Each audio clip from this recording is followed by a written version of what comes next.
कालची जी घटना आहे कल्याण मधली ही फक्त दुर्दैवी नाही तर संतापजनक आहे। हे सगळे जे वाद निर्माण झालेले आहेत समाजात असतील, जातींमध्ये असतील किंवा हे मराठी अमराठी वाद, खास करून गेल्या 2 वर्षात भाजपचं आणि एकनाथ शिंदेचं 2.5 वर्षाचं मागचं सरकार आणि आत्ताचं सरकार ह्या वादाला जास्ती कुठेतरी प्रोत्साहन देते का हे पाहणं गरजेचं आहे।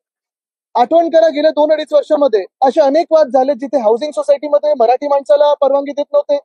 तुम्ही मांस खाता, मटण खाता, मच्छी खाता, तुम्हाला आमच्या हाऊसिंग सोसायटीमध्ये घर देणार नाही। मागच्याच मला वाटतं महिन्यामध्ये एका महिलेला दक्षिण मुंबईत हे देखील सांगितलं गेलं की तुम्ही मारवाडीत बोला किंवा हिंदीत बोला, कारण आता भाजपचं राज्य आलेलं आहे। ठीक आहे, राज्य कोणाचंही असो, पण हा महाराष्ट्र, आमची मुंबई, आमचं नागपूर, आमचं पुणे असेल, प्रत्येक जिल्हा हा मराठी माणसाचाच आहे। बघा, मी सत्य बोलतोय, घंटी देखील वाजलेली आहे, तुमची वाजू द्या, म्हणजे दाखवा आमच्या राज्याची राजधानी आहे मुंबई, नंतर या देशाची आर्थिक राजधानी आहे। लोक, अनेक वेगवेगळ्या भाषेची लोक आमच्या राज्यात वर्षानुवर्ष येतात, मिसळून राहतात आणि कुठेही काही त्रास होत नव्हता कोणालाही, ना त्यांना होत होतं ना आम्हाला होतं।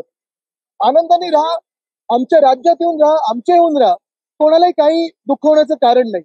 पण जेव्हा कोणीतरी कालसारखा आमच्यावर मस्ती दाखवतो, मास दाखवतो, तिथे मग आमच्या तरुणांनी त्यांना न्याय दिला, न्यायाचा हात कसा असतो हा दाखवला, तर मध्ये मग कोणी पोलिसांनी येऊ नये, मध्ये यांना अडवायला येऊ नये। काल जसं त्या मराठी माणसाला तिथे मारलेलं आहे, हत्यारं चालवली त्याच्यावर, तसंच कालच्या त्या कोण चुकला होता ना त्याचं तोंड कोणी सुजवलं, हातपाय कोणी तोडले, तर मग मध्ये पोलिसांनी येऊ नये। मी आज मुख्यमंत्री महोदयांना ही विनंती करणार आहे की मला वाटतं हे एमटीडीसी मधलं कोणीतरी आहे, माणूस, व्यक्ती आहे जो मराठी माणसाला मास दाखवत होता, राग दाखवत होता काल, त्याला तातडीने एक तर बडतर्फ करावं आणि हे पार्सल जिथून आलंय त्याला डिपोर्ट करून जिथून पार्सल आलं तिथे पाठवावं।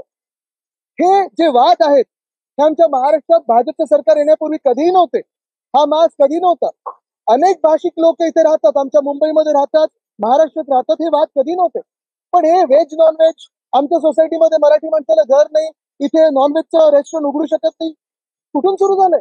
होय, आमच्या हिंदुत्वात, आमच्या कथा परंपरेत आम्ही मटन मांस मच्छी खातो ना, कोणी एवढं वर्ष काही अडवत नव्हतं, मग आता व्हेजिटेरियन सोसायटी कशाला? आज आमची मागणी ही आहे की कालचा जो वाद झाला त्यालाच पकडून मुंबईमध्ये असेल किंवा आपल्या राज्यात कुठच्याही जिल्ह्यात असेल, कुठच्याही शहरात असेल, वेज सोसायटी जर कोणी करायला गेलं तर त्याची ओसी रद्द केली पाहिजे। मराठी माणसाला जर घर दिलं नाही त्याची ओसी रद्द झाली पाहिजे, त्या हाऊसिंग सोसायटीवर कारवाई झाली पाहिजे। जर कोणी आपल्या मराठी माणसाला दाबण्याचा प्रयत्न केला तर महाराष्ट्र द्रोहाचा गुन्हा त्याच्यावर दाखल झालाच पाहिजे, ही आमची मागणी आहे। आणि जर कोणी दादागिरी करू इच्छित आहे तर त्याला पोलिसांनी दांडका काय असतो हे दाखवणं लगेच गरजेचं आहे, ही आमची मागणी आहे। आणि मला पूर्ण खात्री आहे की जर हे मुख्यमंत्री महाराष्ट्र प्रेमी असतील, ह्या मातीतले असतील, तर आमच्या मागणीला ते मान देऊन तो कायदा महाराष्ट्र द्रोहाचा आणतील। अनेकदा आपण पाहतो मुंबईमध्ये देखील, आपल्या ठाण्यात देखील होत असेल, हाऊसिंग सोसायटी हे एरियाची नावं बदललं जातं।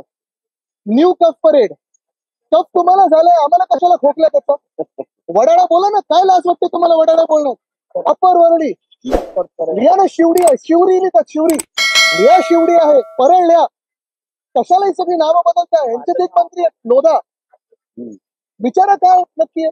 आणि हा सगळा विषय मला वाटतं भाजपने ह्याच्यावर उत्तर देणं गरजेचं आहे। CEN न्यूज, देश प्रदेश की ताजा तरीन खबरों के लिए CEN न्यूज को सब्सक्राइब करें और रहें पल पल की खबर से हर पल बाखबर।